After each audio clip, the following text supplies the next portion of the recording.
Bueno, y estamos de regreso y en esta mañana tenemos invitada, por supuesto, es la directora del Centro Mujeres AC, Mónica Jasís. Muy buenos días, ¿qué tal? Hola, ¿qué tal? ¿Cómo estás?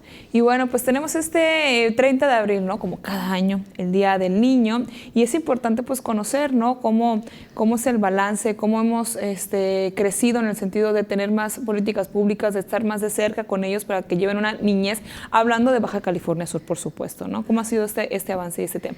Mira, bueno, empecemos antes de Baja California Sur. Yo creo que es muy importante que la gente sepa que en 1989 todos los países del mundo, como siempre, se reúnen en Naciones Unidas. Se firmó la Convención Internacional o Mundial de los Derechos de los Niños, Niñas y Adolescentes. Y que México fue importante, o sea, siempre México va a la vanguardia de todas las políticas progresistas en pro de los derechos humanos de las personas, ¿no? Y en ese sentido, pues se firmó pues un paraguas de derechos, y ahí lo más importante es que se reconoce el interés superior del niño, la niña y el adolescente. Entonces, pues eso implica que todos los estados del país, los 32 estados, tienen que también ponerse a la altura de lo que firma la federación, ¿no? Entonces, a partir de este año, del año 1989, ya estamos hablando de bastantes años atrás, casi 40, ¿verdad? Tenemos que se han hecho políticas públicas, como tú dices, ¿no?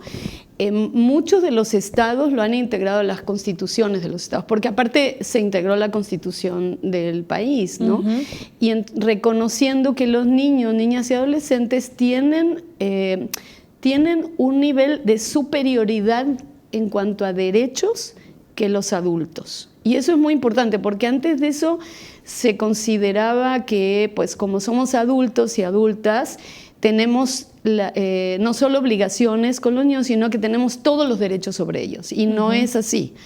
De esa manera se pudieron revertir muchas injusticias que había sobre nuestras infancias, ¿no? Exactamente, ¿no? Porque a veces también los vemos pequeños y nos vemos como por un lado, ¿no? Que no tienen voz, ¿no? No tienen voz en ese sentido, pero sí es importante destacarlo. Y en este caso con el Centro de Mujeres hay algo que me llamó la atención el año pasado, creo que fue, que ya hay, en este caso en el municipio de La Paz, ¿no? Ya hay un centro, un refugio para mujeres que no existía antes, ¿no? Que no existía antes, y que hay un refugio para mujeres y que también habla de mujeres con niños y sus niñas, con sus hijos, ¿no? Porque a veces sí nos centramos en el tema de la víctima, ¿no? Que es la mujer, pero cuando vienen también arrastrando hijos, hijas, niños que vienen con ellos, ¿no? Sí, bueno, tú sabes que el problema de la violencia familiar es bueno, gracias a nuestro centro, nosotros en 2005 logramos que violencia familiar se considerara como un delito. Exacto. Porque en este estado hasta el 2005 no se consideraba como delito. Entonces,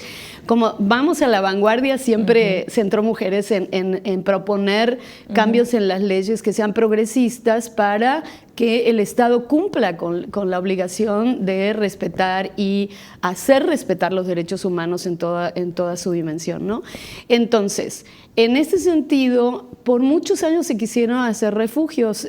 Nosotros estábamos pues un poco cuestionando eso, porque no puedes hacer un refugio para la familia o para la mujer o las mujeres y sus niños y niñas y niñes, ¿no? Si no tienes todo un sistema de apoyo. Claro. ¿No? Para llegar a eso se pudo lograr, pero tenemos 2 refugios, o sea, nosotras no tenemos que ver con eso porque es una política pública y son refugios públicos, es decir, dependen de los 2 institutos, del Instituto de las Mujeres Sudcaliforniano, del Estado y del Instituto Municipal de La Paz.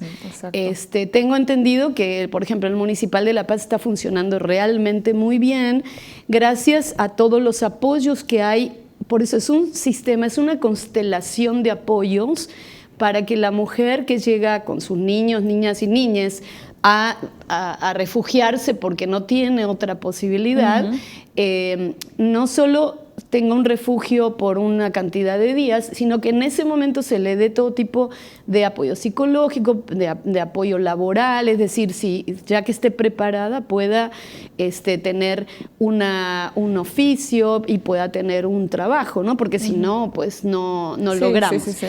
Y en este caso también se refugia a los niños, niñas y niñas, pero también es importante saber que las mujeres tampoco somos pues blancas palomitas, yo digo a veces, ¿no? Porque el hecho, sí se sabe que la cuestión de la violencia se traspasa. Muchas mujeres violentadas también violentan a sus hijos. Entonces ahí hay que protegerlos, ¿no? Y protegerles, ¿no? Sí, exactamente. Revisar, ¿no? Hasta el más mínimo detalle. Y en el tema ahorita, por ejemplo, de la educación, ¿no? Que ahorita vemos este paro de labores que decimos, y aquí muchos nos han incluso mandado mensajes de que, y los niños, nadie piensa en los niños porque son los que se están quedando sin clases, ¿no? También después de la pandemia, todo lo que sucedió, ¿no? Que nos dimos cuenta que realmente nos faltaba bastante evolucionar en ese tema de la educación para que ellos tengan el acceso a este derecho, ¿no? Sí, mira, la cuestión de la pandemia fue muy impresionante porque ahí nos dimos cuenta de todo lo que nos falta como sociedad para la protección de las personas que pueden entrar en situaciones de mayor vulnerabilidad, y en este caso las niñas fueron las más vulneradas, ¿no? Tenemos un incremento en México. El problema del abuso sexual contra las niñas y las adolescentes es muy importante, y tuvimos un incremento en embarazos adolescentes y embarazos infantiles que son ya declarados por UNICEF como violaciones, porque una niña menor de 12 años no tiene ninguna capacidad para saber, para poder tener la voluntad, ¿no? A nivel de su sexualidad. Para que sea consensuado, ¿no? Por así exactamente. decirlo. Entonces se dispararon los embarazos infantiles porque, ¿qué pasó? Nos dimos cuenta que el mundo se estaba adentro de las casas y todas las cuestiones en contra de nuestra integridad y de las niñas, ¿no?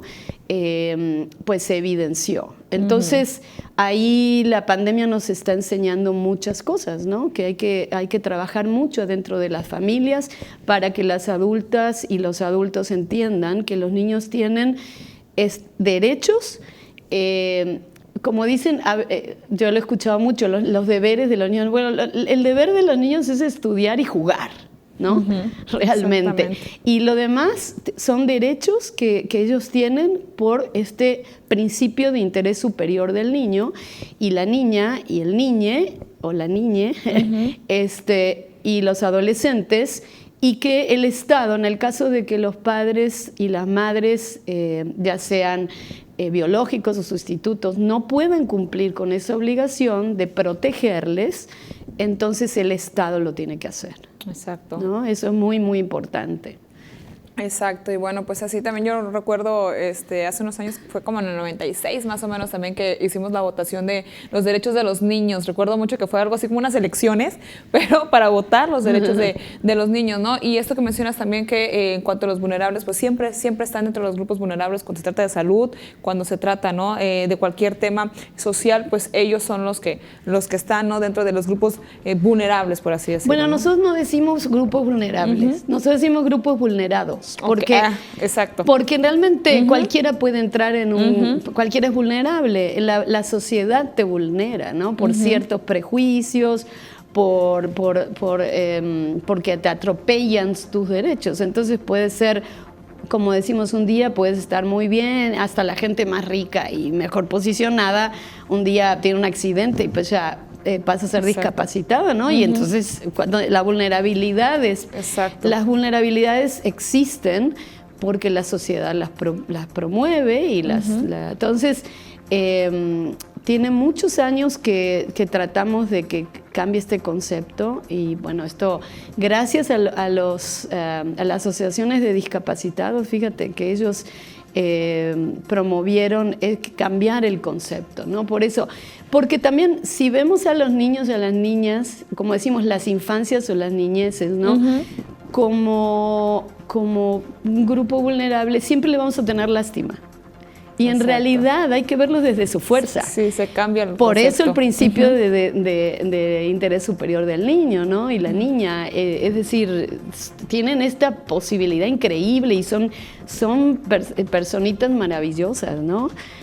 Cuando los escuchas entre los 3 y los 4 años que dicen cosas maravillosas porque son como esponjitas, ¿no? Exacto. Entonces, en realidad lo que tenemos que hacer es promover que jueguen lo más que puedan, que vivan sus edades, sus etapas, efectivamente, y que estén fuera de los peligros, de los abusos de los adultos y de los sistemas, ¿no? Porque a veces también, por ejemplo, lo que tú decías, o sea, muchas mamás a veces no tienen apoyo en sus casas y tienen que llevarlos a sus trabajos. Y pues no son lugares donde los niños puedan desarrollarse. Entonces sí tenemos que propugnar por un desarrollo integral. Y dentro del desarrollo integral está el desarrollo psicosexual, que hay que respetarles todo su desarrollo natural, ¿no? Y no reprimirlos, porque eso es lo peor que podemos hacer.